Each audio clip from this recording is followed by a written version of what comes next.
is brilliant, and it is something I have never seen. 60 crore people going there. And on this platform, I just want to say, the way UP Police has handled it, extraordinary the way they have done it. I think मुझे नहीं लगता कोई भी ऐसा देश होगा जो 60 करोड़ को 45 days के अंदर पूरा हैंडल कर सके.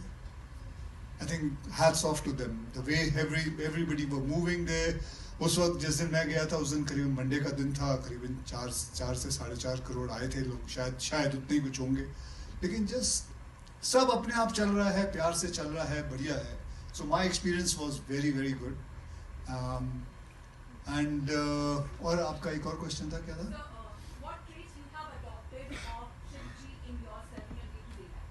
Simplicity.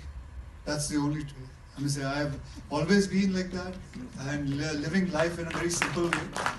So that's the only thing, man. Okay, we're taking one last question, right? Ji.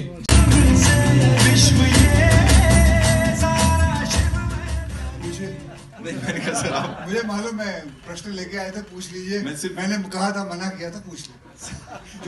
पूछ ले. मैं कह रहा हूँ सर, मैं सिर्फ ये कह रहा हूँ, जैसे सर ने भी बोला, महादेव की बात करते ही आपका ही चेहरा सामने आ रहा है, तो अब इंडस्ट्री के मतलब हमारे क्विंट एसेंशियल महादेव के रूप में आपको हर कोई देख रहा है.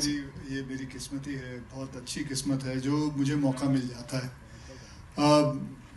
और मैं समझता हूँ, मैं अपने आप को बहुत ही लकी समझता हूँ. ओ माय गॉड 1 में मुझे भगवान कृष्ण का रोल करने मिला, फिर ओ माय गॉड 2 में शिव जी का, फिर कनप्पा में शिव जी का. तो ये कहाँ ऐसा होता है ज़िंदगी में कि किसी को इतने अच्छे रोल में. मैं आपको बताता हूँ, एक बात बताता हूँ. मेरे फादर जब इधर आए थे मुंबई, जब उनका ट्रांसफ़र हुआ था, तो हमको बड़ा मज़ा आता था शूटिंग देखने में. जाते थे हम बहुत.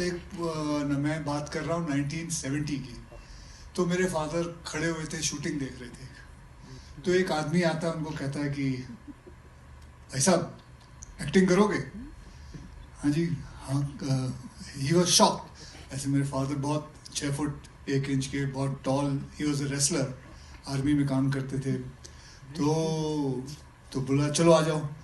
और आप विश्वास नहीं करोगे, लेके उनको शिवजी का कॉस्ट्यूम पहना दिया था. सो वो शिवजी बने थे. तो वो मतलब भले वो 5 सेकंड के लिए बने थे, 5-10 सेकंड के लिए, तो वो उनका पहला था. तो मेरी किस्मत है जो मुझे उनके बेटे को भी यही रोल मिल गया. क्या बात है. Just one more question, sir. Quickly. Telugu film debut, you know, after so many years of excellence, अब ये एक और डेब्यू हो रहा है आपका, उसके ऊपर क्या कहेंगे सर? बहुत अच्छा लगा. जैसे ये कह रहे हैं कि मैंने 2 बार रिजेक्ट कर दिया. अच्छा, अभी हम बात करते हैं, उसके ऊपर वार्तालाप करते हैं कि क्यों मना किया था. पहले तो मुझे पता नहीं था कि पहले तो इनका ही फ़ोन, मतलब मुझे नहीं पता था, मैं विष्णु जी को नहीं जानता था. इनके फादर को ज़रूर जानता हूँ. तो सडनली फ़ोन आया तो मुझे नहीं पता चला कि क्या हुआ. और एक्चुअली मुझे भी फ़ोन नहीं गया था, किसी और को गया था, और वो भी किसी और के थ्रू से आया था, सुधा मैडम के थ्रू से आया था. मैं राइट. सो पता नहीं चला था. एंड यू नो, ऐसे बहुत सारे फ़ोन आते हैं, किसी को पता नहीं चलता है कौन कहाँ से फ़ोन कर रहा है. Because there are lot of time when people call actors, managers and all, जहाँ it's a hoax call, it's a wrong call, and they fool them. फिर चल गया, कोई बात नहीं, अभी ऐसे ही चला लो. तो पता नहीं चलता. तो इसलिए I didn't understand it. And then after that, when I came to know everything, then I got into it. Then I met him. The first time when I met him, he came to my office, and when I saw him and the way he spoke, and I'm sure आप लोगों ने भी इनको पहली बार इधर देखा है. He sounds so genuine.